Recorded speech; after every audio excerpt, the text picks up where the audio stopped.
Apa proses sebelum 17 Agustus ini merdeka? Ya, prosesnya ya sebelum tanggal 17 Agustus ya. Iya. Ya, apa itu, Pak? Jadi kalau runtutnya memang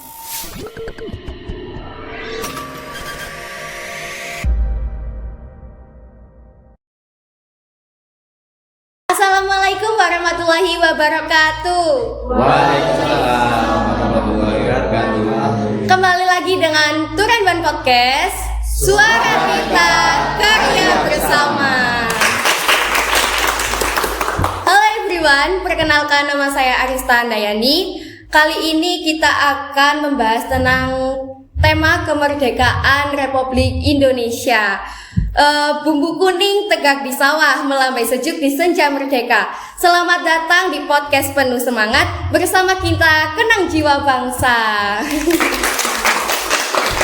Podcast kali ini kita kedatangan tamu yang sangat spesial juga, yang pastinya ada Bapak Nasrul Sofiq.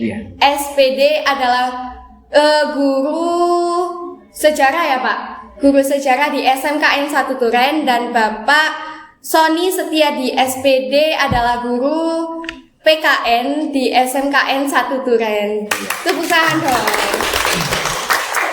Oke Pak, menurut Bapak, apa arti penting kemerdekaan bagi bangsa Indonesia?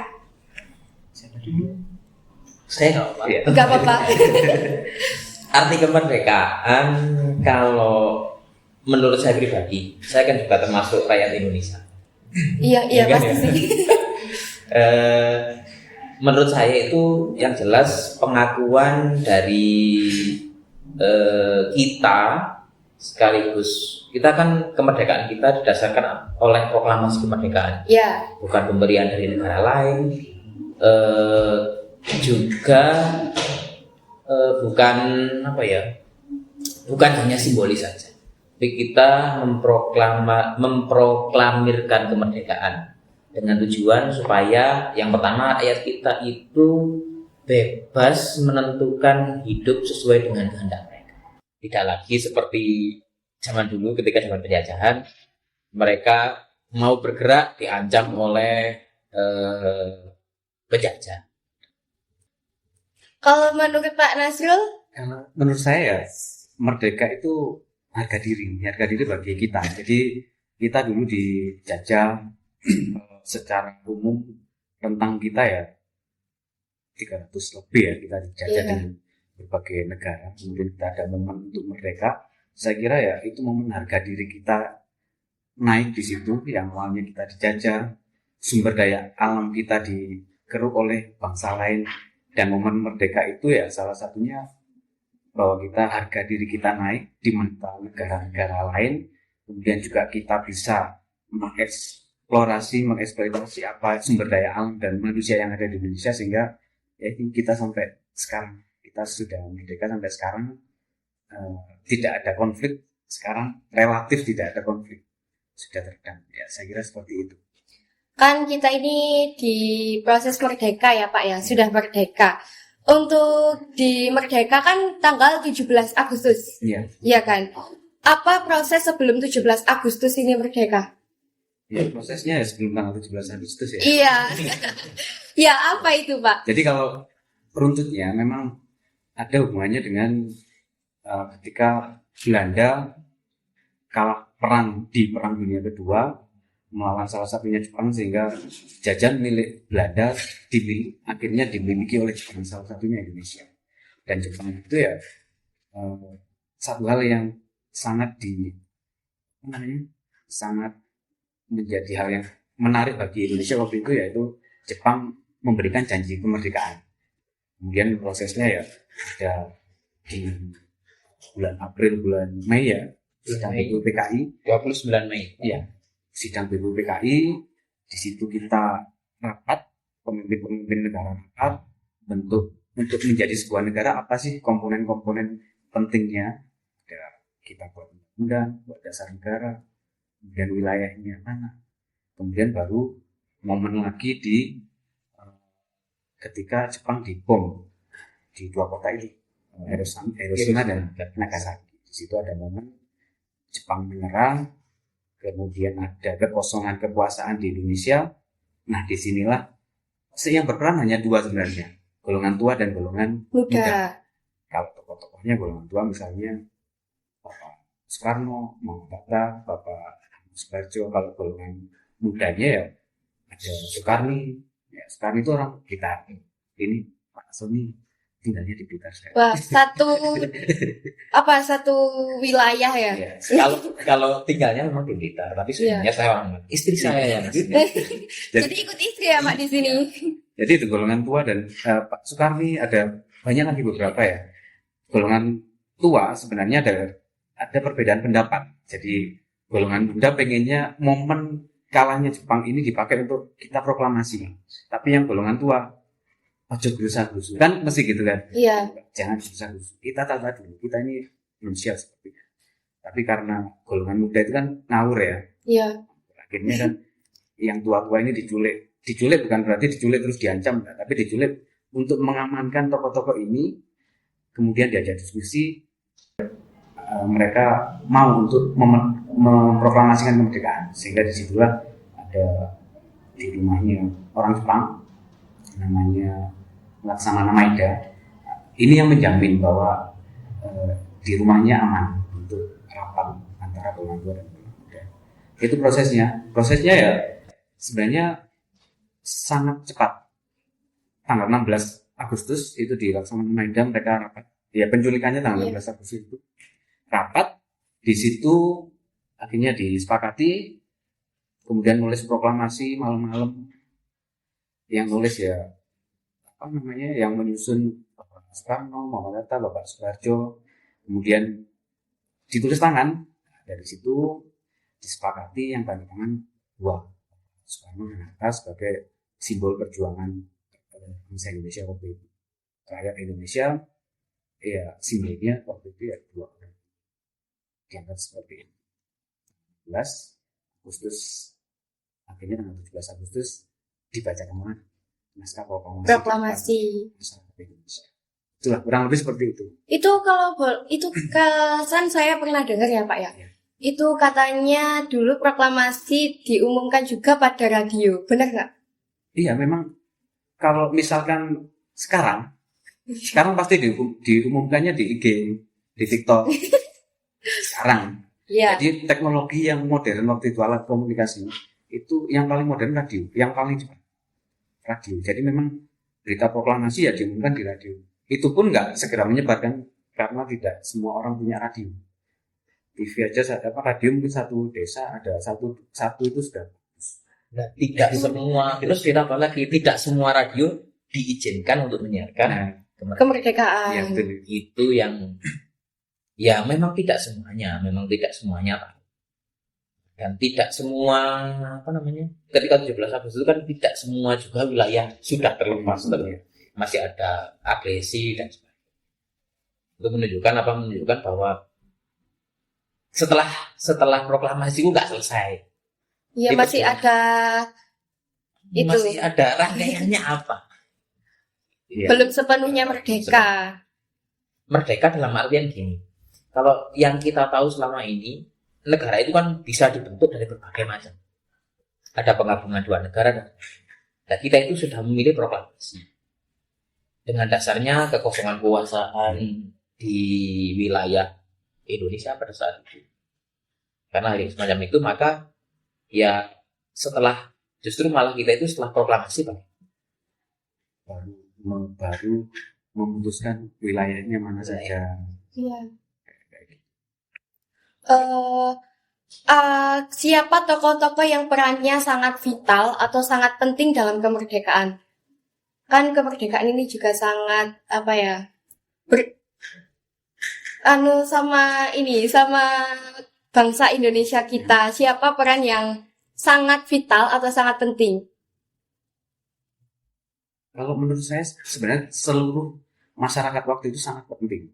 Kalaupun akhirnya muncul nama ini adalah figur-figur yang memang figur-figur teladan dari sisi perjuangan mereka ya. Kayak misalkan Bapak Soekarno kenapa namanya sampai sekarang terkenal?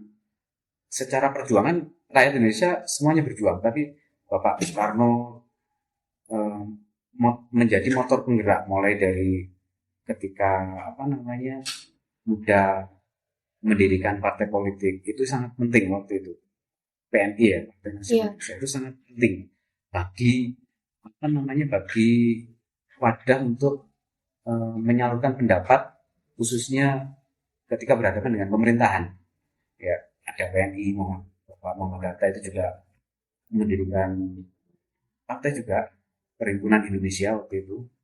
Jadi itu tokoh-tokoh pentingnya ada Soekarno, Muhammad Hatta, Bapak Ahmad Subarjo, ada Muhammad Yamin. Kalau muda contohnya Soekarni, Said Dimulya, dan banyak lagi yang lain. Tapi secara umum bagi saya seluruh rakyat Indonesia waktu itu berjuang demi kemerdekaan Indonesia. Semua penting ya Pak ya. Terus ditambah lagi, mereka itu adalah tokoh intelektual. Tokoh intelektual itu adalah tokoh yang mereka merasakan pendidikan. Jadi jangan pernah meremehkan pendidikan. Karena dengan pendidikan yang bisa mereka rasakan, maka muncul yang namanya ingin merdeka. Iya. Jadi kemerdekaan itu kalau kita seandainya kita tidak mendapatkan, misalnya tokoh-tokoh intelektual ini tidak mendapatkan pendidikan pada masa itu, mungkin sampai sekarang kita nggak merdeka. Kita itu belajar tentang nation, tentang bangsa, itu di sekolah-sekolah, di lembaga pendidikan. Jadi nggak kita berkumpul dengan teman, main itu dapat nation, enggak. Itu kita dapat dari pendidikan. Kalau saya sambung momennya di tahun 1900 awal, Belanda itu dikritik oleh DPR-nya Belanda, namanya Volksraad. Di situ dikritik karena Belanda ini di daerah-daerah jajahannya itu hanya mengeruk sumber daya alam, terus memeras keringat masyarakat di situ tanpa memberikan balas budi. Jadi dikeruk tapi nggak ada balas budi. Dari situ dikritik harusnya balas budinya ada 3. Yang paling utama pendidikan, kemudian irigasi dan imigrasi. Irigasi itu berhubungan dengan sistem pengairan. Kalau imigrasi ini pemerataan penduduk. Yang paling vital pendidikan ini. Akhirnya banyak sekolah-sekolah dibangun. Walaupun sekolah ini belum sebebas sekarang. Jadi sekolah ini masih terkotak-kotak. Sekolah untuk orang Eropa sendiri, untuk orang pribumi sendiri, untuk yang Raden sendiri. Waktu itu ya, ini kita berbicara waktu itu. Tapi itu momen bahwa akhirnya pendidikan itu bisa diberikan ke masyarakat Indonesia. Ya, akhirnya muncul tokoh-tokoh besar itu tadi. Iya, seperti Soekarno, Muhammad Hatta. Iya. Kan kemerdekaan ini sangat bermakna ya Pak. Apakah ada perbedaan makna kemerdekaan antara generasi yang mengalami penjajahan dan generasi yang lahir saat kemerdekaan pada saat ini juga? Ya, jelas pasti beda. Jadi orang yang merasakan dengan orang yang mendapatkan cerita itu kan jelas. Tapi kita sebagai rakyat paling tidak kita harus meneladani sifat dan karakter para founding father kita, pendiri bangsa kita. Apa sih yang harus kita jaga? Kalau yang dulu kan mereka menjajah. Kalau katanya Bung Karno kan tugasnya lebih berat. Tugasnya itu ringan. Karena saya tahu musuh saya itu yang rambutnya pirang, yang kulitnya putih, kan tahu. Dan sekarang katanya Bung Karno, tugas kamu itu lebih sulit. Terus nanti anak-anak yang nggak ketemu penjajah itu justru lebih sulit karena yang menjadi penghambat itu adalah bangsamu sendiri. Nah, yang menjadi penghambat bangsamu sendiri itu bisa kita rubah dengan apa? Lagi-lagi dengan pendidikan. Banyak sekali sekarang itu ya kan lagi ngetren orang yang ngomong pendidikan itu nggak penting katanya. Padahal mereka itu tahu merdeka, founding father kita itu tahu merdeka di awal tadi, itu kan dari pendidikan. Kenapa sekarang kok kita justru berbalik? Pendidikan justru enggak. Itu kan kita, yang tadi yang dibicarakan, yang ditanyakan oleh bawa acara tadi, pendidikan itu mengisinya bagaimana? Apakah nggak sama antara yang dirasakan yang dulu sama yang sekarang? Yang jelas enggak. Mereka pasti lebih susah. Karena untuk bersekolah saja ya di kotak-kotakan menurut sejarah. Sekarang kita sudah nggak di kotak-kotakan. Jadi ya bagaimana cara, kalau sekarang bukan bagaimana cara merasakan, tapi bagaimana cara mengisinya saja yang harus berbeda. Kalau dulu isinya itu mempertahankan, kalau sekarang diisi dengan apa kemerdekaan? Nah itu yang generasi muda seperti kita saya masih muda soalnya. Seperti kita, apa yang harus kita lakukan untuk mengisi itu? Bukan lagi merasakan sama enggak kita kira-kira maknanya antara yang dulu yang merasakan penjajahan sama yang tidak, yang jelas tidak sama. Tapi mengisinya yang harus sama. Semangatnya yang harus sama. Kalau Jiwa-jiwa nasionalisme. kalau ini apa namanya, momen kemarin itu saya kira juga momen kemarin kan kita dapat 2 emas Olimpiade dan Iya. 1 perunggu. Namanya saya lupa ya, dari angkat besi, kemudian dari panjat tebing dan bulu tangkis. Saya kira itu juga salah satu bagaimana kita memaknai kemerdekaan itu. Kan mereka membawa nama Indonesia di mata asing begitu, apa namanya ya, ketika bendera itu dinaikkan, kemudian ada lagu Indonesia Raya didengarkan oleh semua orang, hampir semuanya orang asing, itu kan menjadi harga diri tersendiri. Saya kira itu perbedaannya seperti itu. Nation kita akan terbuka dari situ. Bagaimana makna kemerdekaan diimplementasikan dalam kehidupan sehari-hari kita? Kayaknya tadi sudah. Ya itu mirip-mirip itu lah. Bagaimana kita, kalau siswa, kalau kayak kamu ya, Iya. saya kira dengan belajar rajin, Lebih giat, meningkatkan pendidikan. kamu mengembangkan diri dengan podcast, itu kan salah satu bagaimana kamu mengisi pribadimu menjadi lebih baik, pengembangan diri. Ya itu caranya. Bagi saya kita menjadi pribadi lebih baik, kemudian berguna bagi sekitar. Itu salah satu bagaimana kita mengisi kemerdekaan itu. Bagi saya seperti sederhananya seperti itu saja. Iya. Apa harapan Bapak untuk masa depan dan apa sih yang harus kita lakukan agar cita-cita para pahlawan kemerdekaan bisa terus terwujud, bisa ya gitulah, nggak terpecah belah lah. Kalau dari saya gini, yang paling penting dari kemerdekaan, kalau menurut saya, yang paling penting dari kemerdekaan itu kan kita itu harus sudah membiasakan diri bahwa kita itu hidup itu bukan hanya hidup di Indonesia itu, kita bukan hanya membicarakan satu orang saja, satu suku saja, terus satu agama saja.